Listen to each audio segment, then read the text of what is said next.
Greetings, everybody, and welcome back to the channel. Today, I wanted to talk about a Milwaukee criminal organization, one of the first, which would be the Italian Mafia, or La Cosa Nostra.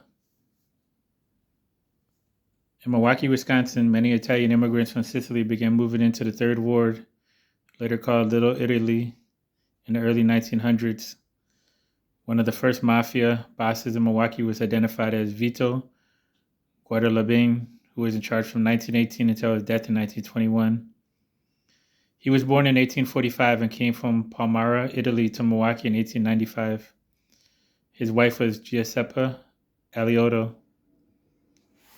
His son Peter would take over as boss until 1924, followed by several other Italian bosses. His first significant replacement was John Aliotto, who established a family line of leadership that extended into the present. He was born Giovanni Aliotto in the city of Porticello di Santa Flevia, Sicily, in 1888. He arrived in New York in 1904 at the age of 15. He married his wife Caterina in 1913 at Our Lady of Pompeii Church in Milwaukee's Third Ward. He also started the restaurant Aliotto's Garden in the Third Ward in 1923, which later relocated to Wisconsin Avenue and then on North Mayfair Road in Wauwatosa in 1958. John Aliotto served as mafia boss in Milwaukee from 1952 until 1961. His daughter, Antonina, married Frank Balistrieri, who was born May 27, 1918. His daughter, Mary, married Joseph P. Caminetti, born 1925. His son, Angelo, organized the first national Italian Invitational golf tournament for charities in 1958. John Aliotto was watched by the local Milwaukee Police Department and FBI during his tenure, but was never found guilty or even accused of any mafia-related crimes. There were several murders attributed to Aliotto during his reign as boss. John Di Trapani, shot and killed in 1954 on North Van Buren, and Giaconia, shot to death on November 29, 1955.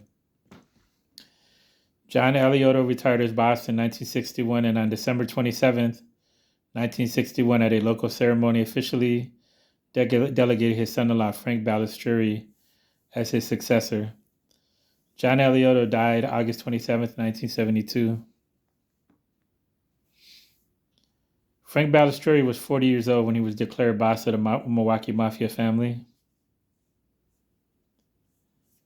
He was unusual in that he was college educated and attended law school for a semester. He and his wife Antonina had 4 children, including 2 sons, Joseph, oldest, born 1940, and John, born 1948, and 2 daughters. Both of his sons went to college and earned law degrees. Joseph from UW-Madison in 1965, and John from Valparaiso. His brother-in-law, Joseph Caminetti, served as his advisor or consigliere from 1978 until 1997. And he also served as secretary for the local Teamsters Union. Frank purchased his Shepherd Avenue home in 1960. He paid $36,000 for it. His son Joseph purchased the Shorecrest Hotel on Prospect Avenue in 1970 with a down payment of $25,000 in his name. The hotel also contained the restaurant Snugs, where Frank conducted much of his business, from a back table and a red phone. Before he became Milwaukee boss, Frank Balistrieri had established a loan shark business and a large sports betting empire, along with control over vending machines. He also dabbled in prostitution and employed girls in his downtown cocktail lounge. He also owned another 5 rental properties on Lake Drive and multiple restaurants and bars. Frank and his bookkeeper, Jenny Aliotto, were indicted on tax evasion charges in January of 1965.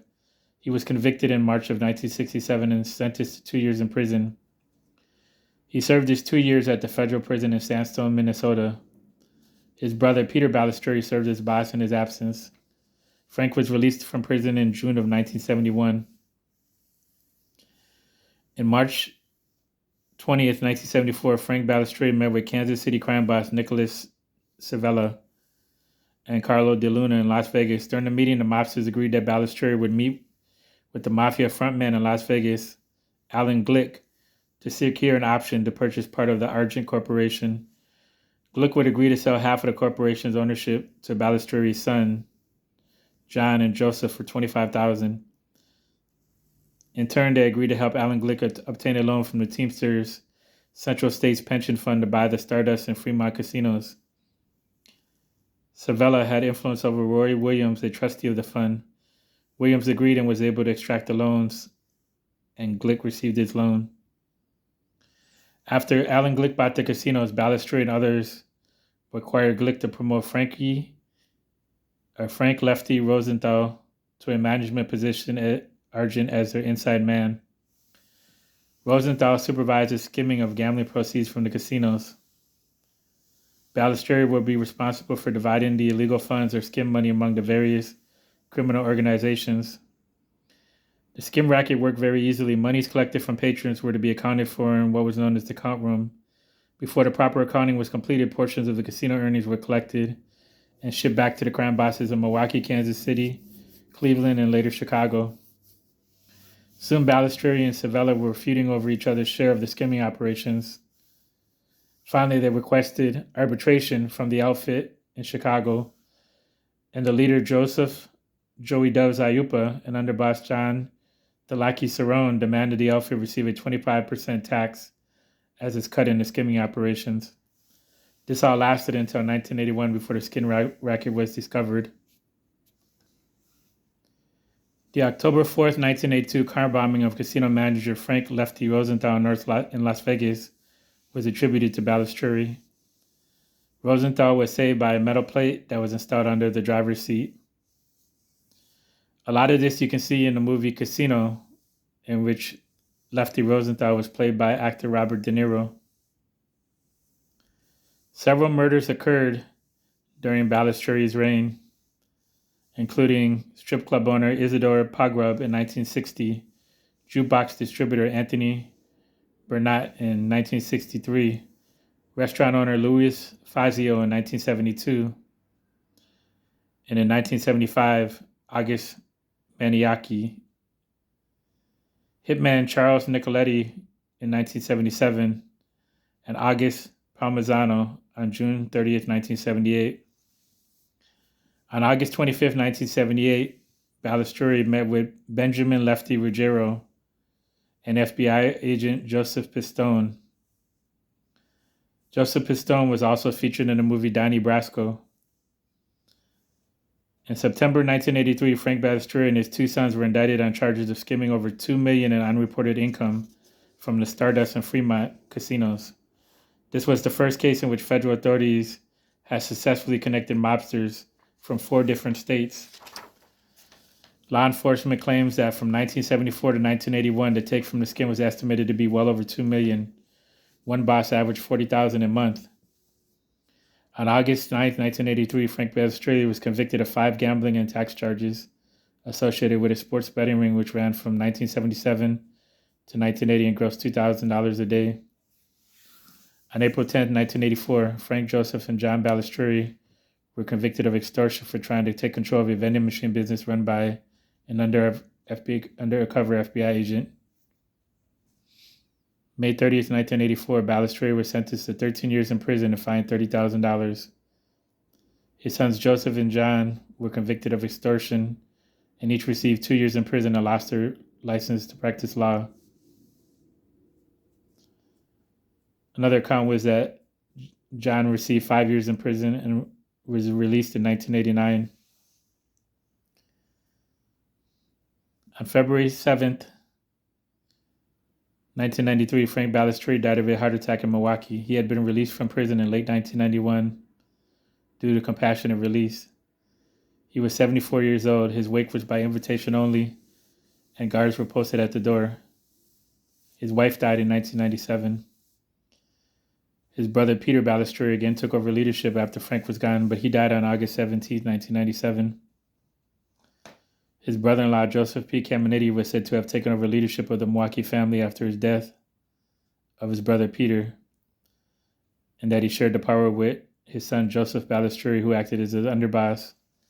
The consigliere was said to be Peter Piccioro,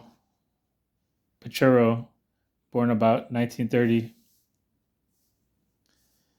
The acting consigliere from 2014 to 2024 was John Balestrieri, who was said to have been a made member by 1990. John Balestrieri was denied his request to reinstate his law license in 1996. In 2000, John Balestrieri sold the family home for $406,000. Joseph P. Balestrieri, the oldest son, died October 25, 2010. On October of 2011, John Balestrieri sold the Shorecrest Hotel to the owners of the Astor Hotel. Joseph P. Caminiti died January 30th, 2014. Peter Piccioro was said to be boss now. From 2014, and he passed away in 2024. John Balestrieri, who was consigliere until 2024, died June 7th, 2024, at the age of 75. So this was the end of the line of the Balestrieri family. Any comments, questions? Please leave a like, subscribe. All this information came from public articles, Milwaukee Journal, Sentinel, social media sites. Hope you enjoyed. Take care. Bye now.